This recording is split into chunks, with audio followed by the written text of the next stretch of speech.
in association with Kutumb app. साल 2021 बीतने वाला है, यानी एक और साल कोरोना की भेंट चढ़ चुका है। नया साल करीब है और कोरोना का नया वेरिएंट ओमिक्रॉन भी दस्तक दे चुका है। दुनिया भर के वैज्ञानिक और डॉक्टर भी ओमिक्रॉन को लेकर लगातार चेतावनी दे रहे हैं। इसी बीच माइक्रोसॉफ्ट के को-फाउंडर बिल गेट्स ने कोरोना संकट को लेकर कुछ ट्वीट्स किए हैं। कोविड को लेकर बिल गेट्स ने बीते साल भी भविष्यवाणी की थी, जो काफी हद तक सही साबित हुई। आइए जानते हैं इस बार उन्होंने क्या कहा है, लेकिन उससे पहले एक जरूरी सूचना। दी लल्लन टॉप अब कुटुंब ऐप पर आ गया है। मतलब अब आप कुटुंब ऐप पर भी जुड़ सकते हैं दी लल्लन टॉप कम्युनिटी से, जहां आपको मिलेंगी आपकी पसंदीदा खबरें, वीडियोस और डेली शो। साथ में सीधे अपनी बात रखने का मौका भी। सदस्य बनने के लिए डिस्क्रिप्शन में दिए गए लिंक पर क्लिक कर दी लल्लन टॉप कम्युनिटी से जुड़ें। वापस आते हैं खबर पर। बिल गेट्स ने अपने ट्वीट्स में ओमिक्रॉन के बढ़ते खतरे के बारे में बताते हुए कहा, जब ऐसा लगा कि ये सब यानी कोरोना का दौर खत्म होने वाला है और जिंदगी फिर से सामान्य हो जाएगी, तभी हमें पता चला कि हम पेंडेमिक के सबसे भयावह दौर में प्रवेश कर चुके हैं। ओमिक्रॉन अब हमारे घरों पर भी दस्तक दे चुका है। मेरे करीबी दोस्त भी इसकी चपेट में आ चुके हैं। मैंने भी अपनी छुट्टियां और ज्यादातर प्लान्स रद्द कर दिए हैं। बिल गेट्स ने लोगों को चेताते हुए आगे लिखा, इतिहास के किसी भी वायरस से ज्यादा तेज ओमिक्रॉन फैल रहा है। जल्दी ही ये दुनिया के हर देश में होगा और हम सब ये भी नहीं जानते कि ओमिक्रॉन हमारे लिए कितना खतरनाक हो सकता है। जब तक हमें इसके बारे में पता नहीं चल जाता, तब तक हमें बेहद सावधान रहना होगा।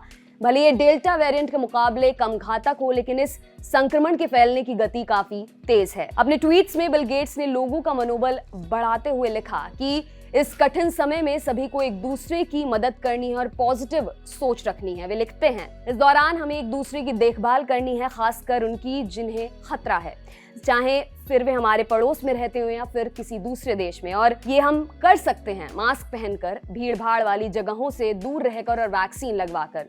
बूस्टर डोज लगवाने से आप और भी सुरक्षित हो जाते हैं। हालांकि ये बात चिंताजनक है कि जिन लोगों को वैक्सीन लग चुकी है वे भी इसका शिकार हो रहे हैं, लेकिन घबराना नहीं है। वैक्सीन इसलिए बनाई जाती है ताकि लोगों को गंभीर रूप से बीमार होने या मरने से बचाया जा सके, और इस लिहाज से कोरोना की ये वैक्सीन बढ़िया काम कर रही है। माइक्रोसॉफ्ट के को-फाउंडर ने अपने ट्वीट्स में ये भी कहा कि अगर लोग सावधानी बरतते रहे तो ये वैश्विक महामारी 2022 में खत्म हो सकती है। उन्होंने लिखा, इन सब के बीच एक अच्छी खबर भी है, वो ये कि जिस तेजी से ओमिक्रॉन फैल रहा है, जल्द ही ये हर देश में डोमिनेंट हो जाएगा, और एक बार ये डोमिनेंट हो गया तो ये वेव बस 3 महीने तक ही रहेगी। हो सकता है ये महीने बेहद खराब गुजरे, लेकिन फिर भी मेरा ये मानना है कि अगर हम सावधानी से रहें और सही कदम उठाएं तो 2022 में ये वैश्विक महामारी खत्म हो सकती है। यूरोप और अमेरिका में इन दोनों छुट्टियों का सीजन चल रहा है, लेकिन ओमिक्रॉन के चलते सरकारों ने कड़े दिशा निर्देश जारी कर दिए हैं, जिसके चलते लोग छुट्टियां एंजॉय नहीं कर पा रहे हैं।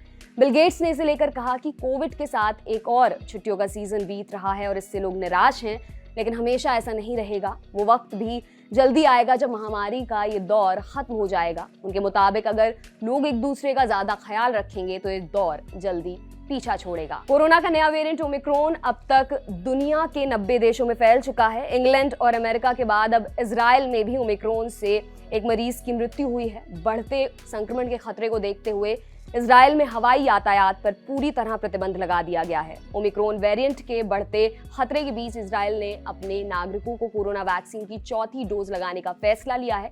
चौथी डोज अभी 60 साल से ऊपर और गंभीर बीमारी से जूझ रहे लोगों को दी जाएगी। 95 लाख की आबादी वाले देश इजराइल में कोविड-19 से अब तक 8,200 मौतें हो चुकी हैं। आपके लिए ये खबर लिखी है हमारे साथी आयुष ने। देखते रहिए दी लल्लन टॉप। शुक्रिया।